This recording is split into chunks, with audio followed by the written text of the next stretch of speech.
be good. It'll be good to get. I know I'm at my best when I stick to structures, but I know that my own personality fights against structure so much.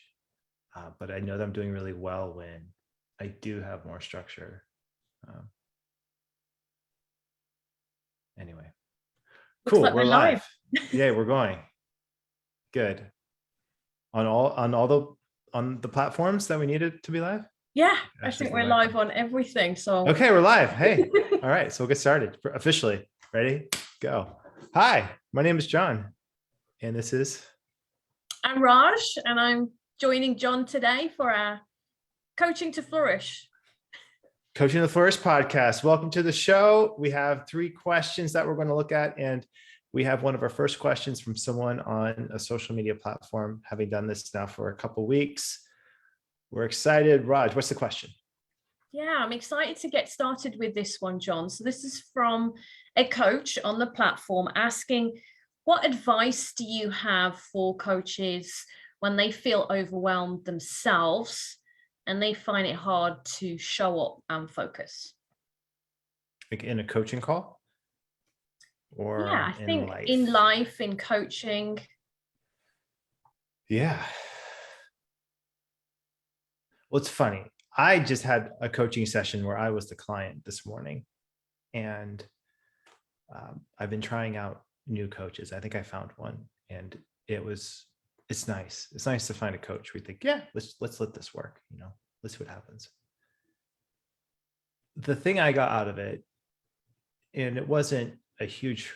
It's not an unknown, but just a remembering, is to have what you're doing, like what you're up to, have it be larger than making money, or larger than being successful in business. Those are lovely things, but those are tools to help you do something big, or something meaningful, or something that gets you out of the, I'm doing this so that I can make a lot of money mindset that I think happens to a lot of people, that tends to stress a lot of people out. The challenge point comes when you're looking at, this is the mission that I'm trying to accomplish in my life. This is what I'm up to. And you also have to stare the bank account in the face. It takes courage to do both at the same time. But I think a lot of people will only do the bank account, like stare the bank account in the face, and then say, okay, what do I need to do next? That's really stressful, and that is a recipe for overwhelm. And I've been there, for years. When I first started out, coming from being a high school teacher, I didn't have any money. There was nothing there. It was more, can you live month to month on a coaching, on what you get from being a coach? What I learned in doing that for a couple of years is, one, I learned to trust it. I learned to trust, if I do this work, the coaching clients are going to come. So that was one thing I learned. The other thing is to expect the overwhelm, to expect that it's going to be hard, and to expect that you're going to have to find outlets that will distract you, but to choose those outlets extremely mindfully. For me right now, it's chess.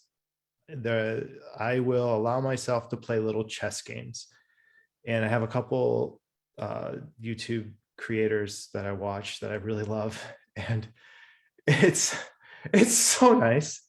They're, the games they take, I could play a little game on my phone and it takes like 10 minutes, and it's lovely. It's compact. It's bounded, it doesn't invite, it doesn't go that deep into the rabbit hole. But it took me a really long time to figure that out and craft that. Used to be, try to, get on news stories. Those are treacherous. Social media, that can be treacherous.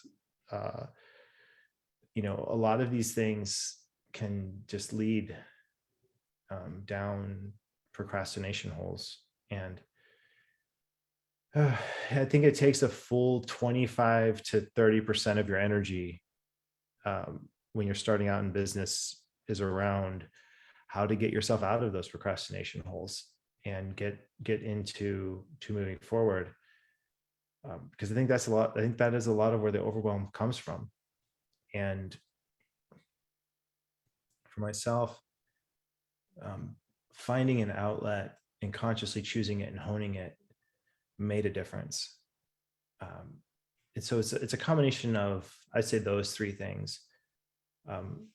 Crafting your mission and finding ways to be reminded of it, having the courage to look at the bank account, but look at it not as a report card as much as it's a tool, asking yourself, how can it be in service of the mission? And then 3, I would design a way to have productive procrastination, or at least outlets that are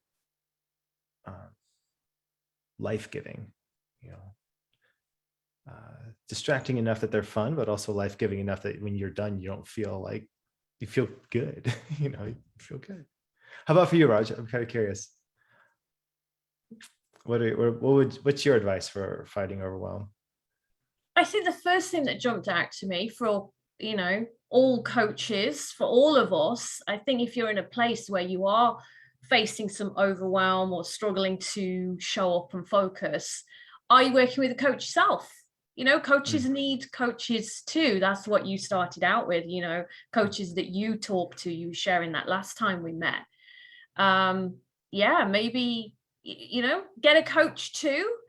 I know people that have mentor coaches. I work with a lot of new coaches I mentor too. You've been a mentor to me. So sometimes we need a sounding board, don't we, ourselves? Just because you are being of service to somebody else doesn't mean that you might not need someone to hold space for you. So for me, I have to walk the walk and talk the talk and do that checkup from the neck up and really think about like which part of my wheel of life is off balance. I think that's what I'm hearing from you, that outlet.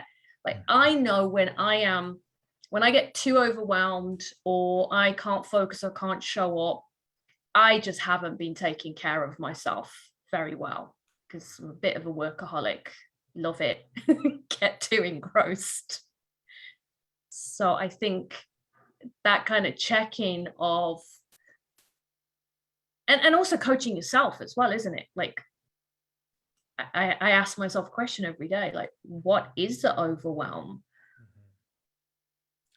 Yeah, I find myself doing a lot of structure building, like a lot of, or as I've progressed, I've realized the importance of having systems and structures. Like for example, having a structure for you to keep track of all of the things that you have to do is not. I'm still not there yet. It's an endless process. And now we have, multiple people on the team. It's keeping track of everyone else's stuff that they have to do as part of the vision. I mean, that gets overwhelming very quickly. Then you add another challenges like, you have medical things come up, or you have little ones you have to take care of, or your cat decides to change up their night routine and wakes you up 2 or 3 times a day, just for fun. There's a lot of life that happens around this as well. So it's creating structures to keep them separate. I found to be really useful for me. The number one thing, and I made a little silly video about this, just that I thought was funny, for me is I change my clothes when I'm working versus not, especially when you're working from home, and also to allow yourself just a tiny bit of a morning routine before hopping in to checking the messages. Like it can just, even just like a 1-minute prayer, or drinking tea mindfully, staring at a crystal or a candle, like whatever, whatever it is, like those little things do add up.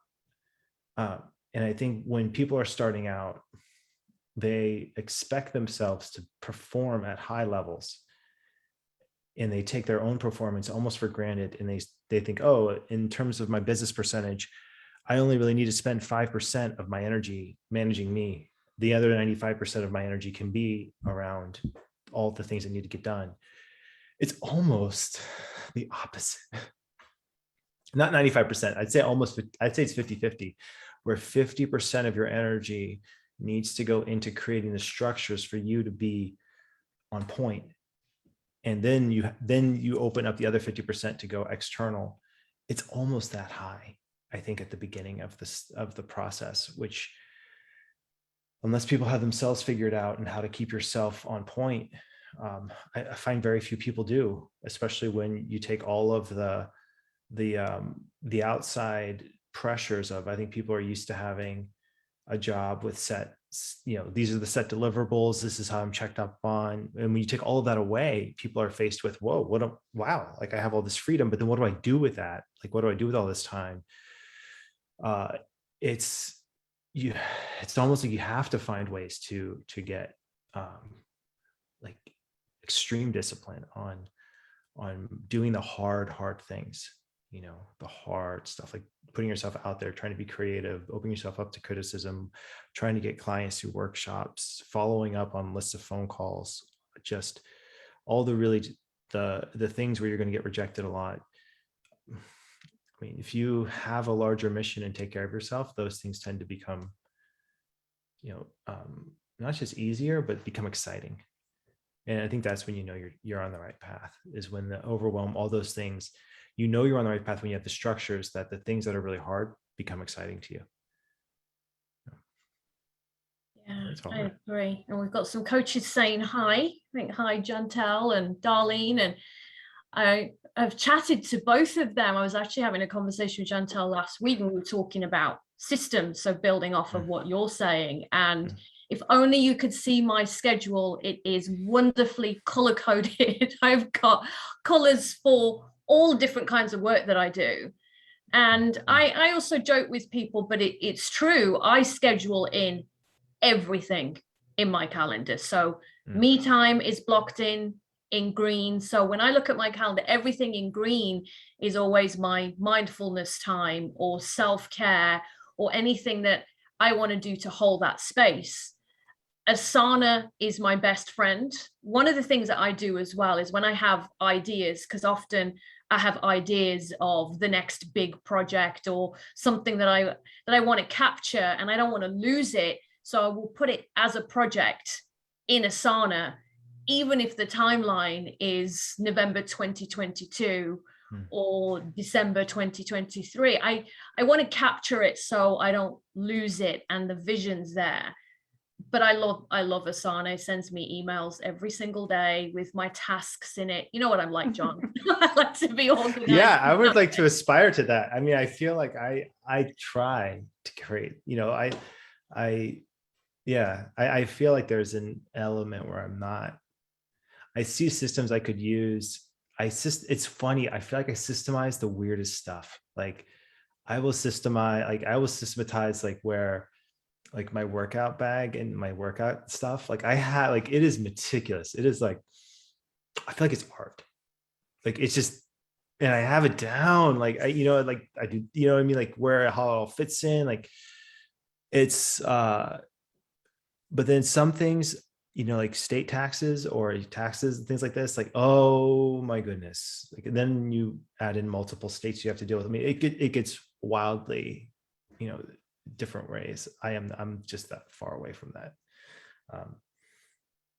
I am far away from systemizing stuff, and I admire your level up. One day I'll get there. One day I'll get Raj level. We'll see. I'll show the world. Show the world. I can color code. Oh yeah, I can color code my to-do list and stick to it. That's the hard part, is sticking to things. I find that I often, when I first started out too, I would write down something simple like build a website, or like optimize my website or something like this, and expect that it would take a day or two. And then here we are like a decade later and I'm still doing it. So I think there are some things that, where when you start to recognize, okay, what's the structure for myself? then it seems like the structures for the outside world fall into place, and vice versa. When you're asking yourself, okay, what structure do I need to take care of this thing in the outside world? How can I also use this to take care of myself? That's the other thing there too. So we're getting more questions. Let's do them.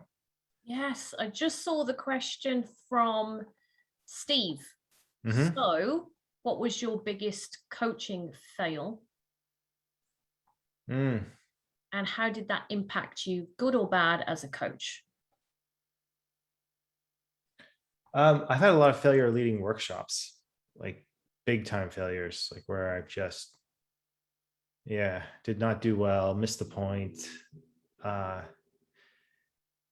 I also started them young too. Like, I feel like I'd be way different now we're talking my late 20s, and I was leading corporate workshops.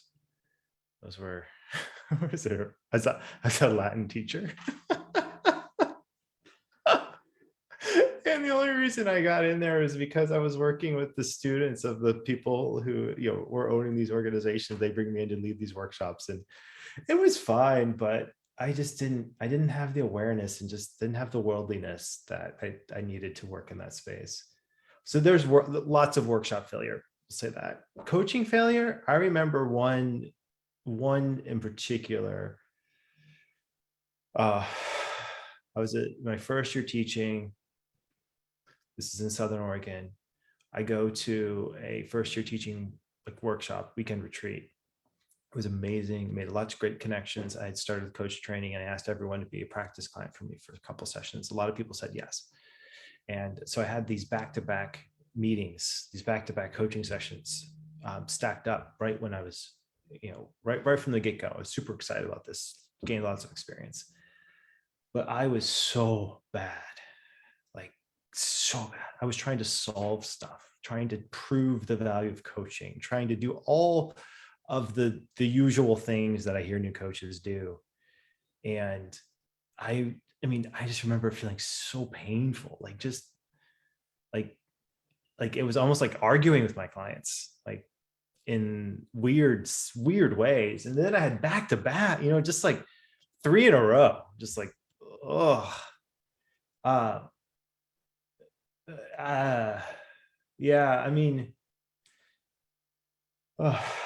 one thing that really helped was having some sort of tool that I was looking at, doing a wheel of life, or at least something there, that was to distract from the horribleness of those sessions. But I think I really quickly realized that I had to get over the sense of trying to prove coaching's value.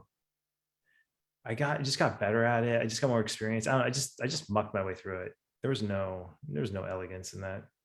It was messy. I think though that period of time was probably my biggest concentration of coaching fail. But I didn't stop. And that was big. So I think as long as coach fail away, just don't stop. Yeah, very similar when I first started out. Yeah, that push against trying to prove the worth. I had a couple of things when I first started out, and one, I just wasn't very good at setting boundaries as well when I was initially looking for clients. So you name it, I've done it, posting on social media 6 times a day and setting up click funnels and inviting people to engage and then offering them coaching, and didn't really fully know what I was doing. And then, inviting somebody into a complimentary session and feeling that pressure because business was new and I'd moved from the UK and I wasn't really making any money, and I wanted to prove my value at home and prove my value outside and make it worthwhile that I'd left the UK to follow the American dream. So I had all this personal stuff, pressure going on around adding value, and then not really being very good at setting boundaries as well. And I remember some of those initial coaching calls and feeling that pressure. I'd offer an hour complimentary session, and it was like a test for myself to try and convert this person into a session. I wasn't really coaching.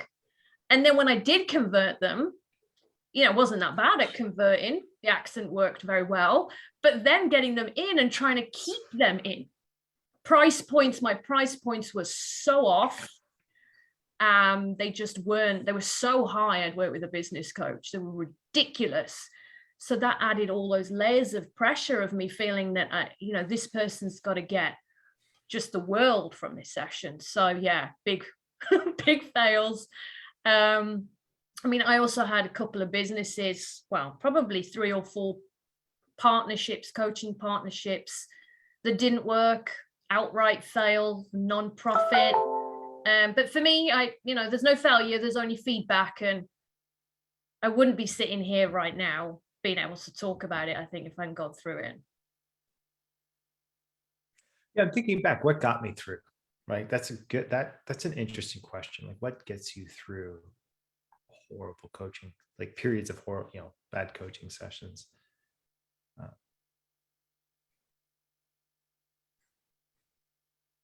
Well, I think the pure pragmatic that got me through is I needed to get my coaching hours to get the certification. Like, I think there's that, like, if I'm being completely transparent, thinking back to the period of time. Also, too, I knew what the impact of coaching was on me. I experienced good coaching, so I knew it could be good. That was extremely helpful and instrumental through this whole process, was understanding, wow, this is the impact on me. It's part of the reason why we designed the coach training program the way it is, where there's so much emphasis on you being coached in the coach training. So what it's like when what it feels like when a coaching is good or bad, and what about it? Because it's surprising. I was just, trying out new coaches. It was almost like the coach I went with was the coach who said the fewest words in their sample sessions. Like, Melissa and I were just joking and how we really want our coaches to only ask us in an hour-long session. I only need maybe 3 questions or 4 questions in an hour. I'll just talk. I'll just keep going. And I'll just go. I just process. And it's what I need. That is just what I need as a client, is just space. I will fill it. And maybe like a little nudge here and there, but that's it. And I feel like that's what the world needs. We just need space. Literally, we're paid to listen.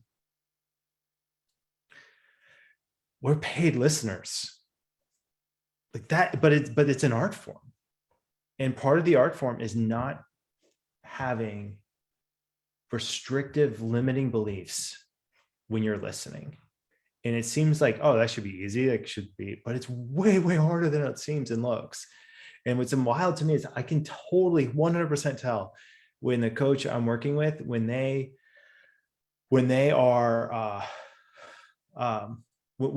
have an idea of what I'm saying that feels limiting, I can almost feel the energy in the air between that. And I don't know what it is. It might be the tone of their voice when they ask the next question, or even the direction of the question, or whatever it is. That to me is it's almost like it's just like a no-go zone. It's like, I can't do this anymore. Like, I need someone to listen who sees possibility way bigger than I can even see it. And it's again, if we're going full circle back to the beginning of this, it's a lot like this idea of coming up with a mission for your organization or for your work. Come up with a mission that's big, that's bold, that's going to make a difference. And can you hold that and do all the logistical nitty gritty and get your hands in the dirt at the same time? Like, can you do both of those things? It's like having the vision of the garden and also getting, not being afraid of worm castings. Like, both of those things need to be at the same time. It's a lot like that as a coach. Like, you need to be able to listen with the big vision, and then when the nitty gritty comes, to ask a question that's so center to the client's experience that they have to go to that level deeper. That to me is like, when coaches can do that, it's wow. It's a wow, and I feel like that's what we need. And so it's way more centered on the listening than you saying anything. It took me a really long time to figure that out, but I'm hoping the design of And that is the central idea that I want to, like, I feel like I go to great lengths to try to get that idea across in the training. It's way more about your listening than it's about your talking, when you're the coach. So I think we can squeeze one more question in, John, and you've led us really nicely into this question around what should someone look for when selecting a coach? Yeah, that's it. Those things. All of that. What do you look for, Raj? For me, yeah, I was thinking about this. I do like to look for somebody who has common interests in as me as a coach as well. So not that I'm going to them for expertise, but so that they can connect with me.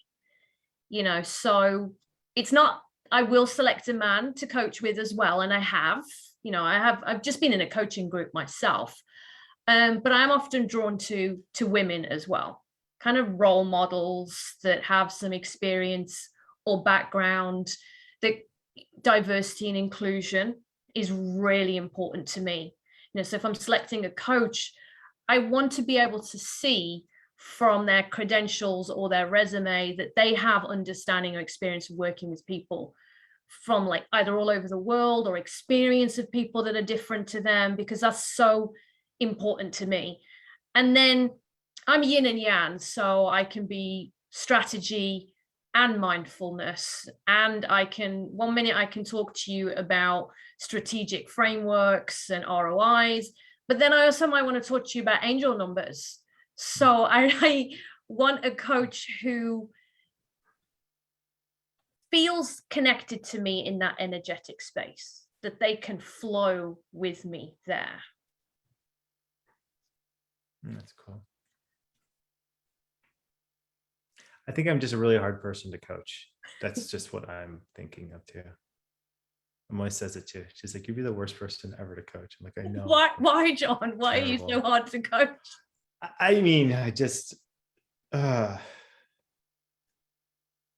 I think there's an element where I don't, it's interesting. The background of the person I work with, it's almost irrelevant to me. Part of me doesn't, I don't even want to know. I just need someone to like stick to the coaching fundamentals and listen.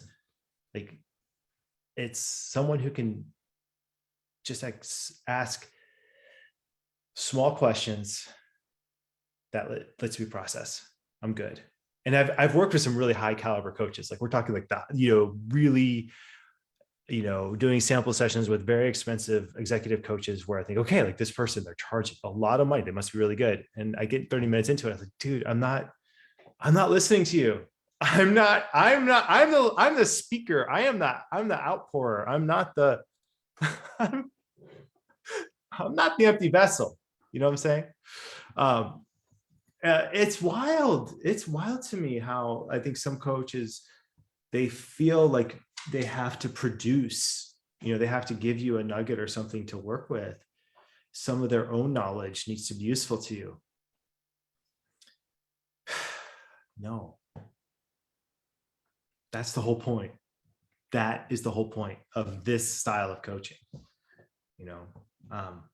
So I see, that's me. That's my own cup of tea. And that's why I feel like Raj, your experience and what you're looking for is like the 90% you are the vast usual. I recognize I'm the odd one who just likes pure coaching. I don't want to know anything about my coach. I don't even want to know their last name. I just want them to be a voice in my head. That's it. Yeah. I think, for me, it is really important. I'm listening to you as well, thinking about, I think if I can just, as I said, energetically feel connected, I just want in that space, and going back to when you talk about being heard and listened to, and I was saying this in a group on Monday, that a coaching group that I'm in as a participant, because I needed that space to not feel judged. I could feel the energy in there. I could just be me. I was just me, a human being, not an assessor, I'm not a coach, I'm not a facilitator, I'm just a human being. And the biggest gift to me in that space of those, we were peers, but coaches at the same time, is being felt and seen and heard just as a person with no judgment. And it's the biggest gift you can give someone and receive as well. I'm thinking too, I took I know I have to end here. It's I just want to share this one thing too, where I took a program. It was a business coaching program with a popular blogger, and it was in a group of 20 people, and then we break out in these groups of 4 and 5 people. And I was shocked at the skill level or lack of skill level that there is listening in the corporate world. And my assumption is, because I study so much of the corporate coaching to influence everything else we're doing, and I've done it myself, that the corporate world has, like, there are a number of people who have this kind of listening, who have this kind of empathetic mindset. And I work with a lot of them. I realize because of my work, I work with like a higher percentage than is usual in the workplace. This kind of listening, this kind of being where there is value in listening and asking questions in the corporate world is rare, but it's a valuable gift. And the people who have it, and I know, like, my own work, with universities and other organizations, there are a handful of administrators who have this gift, and our working relationship is like, it's phenomenal what can happen. And then there are other relationships where it's harder to come by, and you see, like, it's harder to keep that relationship. It's harder to keep that project moving. It's almost like this listening, empathy, kindness, skill, characteristic, has been ignored for so long as valuable, that when you bring it back in, I think people they don't even have a word to describe what's different about the way that you're being in the corporate world, but they will find themselves attracted to it. That's what I see. A lot of what's happening in that space. So I don't know, for what that's worth, I feel like having a coaching mindset does make a big difference, not just in your coaching sessions, but how you show up in your work world too. Yeah, you just reminded me of a Maya Angelou quote that I love to remind myself of, is that people will forget what you said, they'll forget what you did, but they'll never forget how you made them feel. And that, for me, is really important in holding that space for people. And I want to keep talking to you, John, but we have to end. I know I'm late for my thing. I know you are too. And we have life. Gotta stick to the schedules. Yeah, absolutely. Thank you, John. Thank you, everyone. Thanks, everyone. See you.